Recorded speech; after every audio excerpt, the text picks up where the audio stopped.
تو ज़िंदगी में ये एक बहुत बड़ा इम्तिहान है कि आप ऐसे कैसी किसी मकाम पर पहुँचे जहाँ पर आपका दिल, दिमाग, आपका जिस्म और आपकी रूह ये सब मुत्तफ़िक हों किसी एक नुक्ते पे, क्योंकि अगर आप उस नुक्ते पे पहुँच जाएँ, आप अपने आप को मुर्तकिज़ कर लें उस नुक्ते के ऊपर, तो फिर आपको ज़िंदगी का जो मानी हो हासिल होता है, वो किसी आम आदमी को आसानी से हासिल नहीं हो सकता।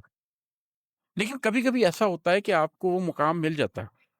तो ये उस तनाज़ुर में शेर है कि जज़्बों ने तहरीर किया और सोचों ने तस्लीम किया, कि मेरे जज़्बों ने एक तहरीर लिखी, मेरे जज़्बों ने मेरी उमंगों से एक चीज़ उठी, मैंने सोचा कि मैं ये करना चाहता हूँ। मैंने एक स्टेटमेंट अपने लिए लिखी कि ये मेरे लिए है। और सोचों ने भी उसे तस्लीम किया, सोचों ने उसे रद्द नहीं किया।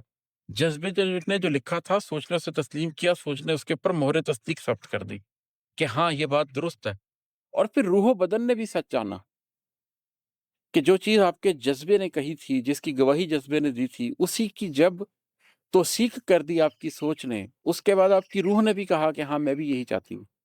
और फिर आपका बदन भी राज़ी हो गया कि हाँ, मैं इसके लिए इस रास्ते से गुज़रने के लिए जाना चाहता हूँ। तो फिर जज़्बों ने तहरीर किया और सोचों ने तस्लीम किया, रूह बदन ने भी सच जाना, भटकी मेरी ज़ात नहीं। फिर आपकी ज़ात नहीं भटक सकती। जब आप मेंटली, इमोशनली, फिज़िकली और स्पिरिचुअली एक हो चुके हों, बिल्कुल आपने अपनी ज़ात को एक कर लिया और फिर आप भटक नहीं सकते। फिर आपकी ज़ात को वो डायरेक्शन मिल जाती है जिसमें वो जिस समत भी देखता है, जिस तरफ भी उसकी निगाह जाती है, उस तरफ उसको मंज़िल नज़र आती है।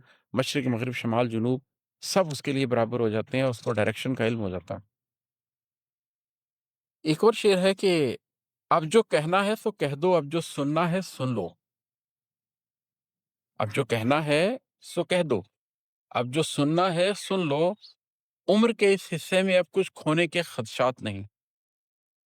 अब मैं 45 बरस का हो गया हूँ, तो अब उम्र के इस हिस्से में आकर इस बात का एहसास होता है कि ज़िंदगी के मुख्तलिफ अदवार में, ख़ास तौर पर अर्ली 20s में, कभी कोई बात दिमाग में आती थी, जो कहने का मन होता था, लेकिन आप कहते नहीं थे।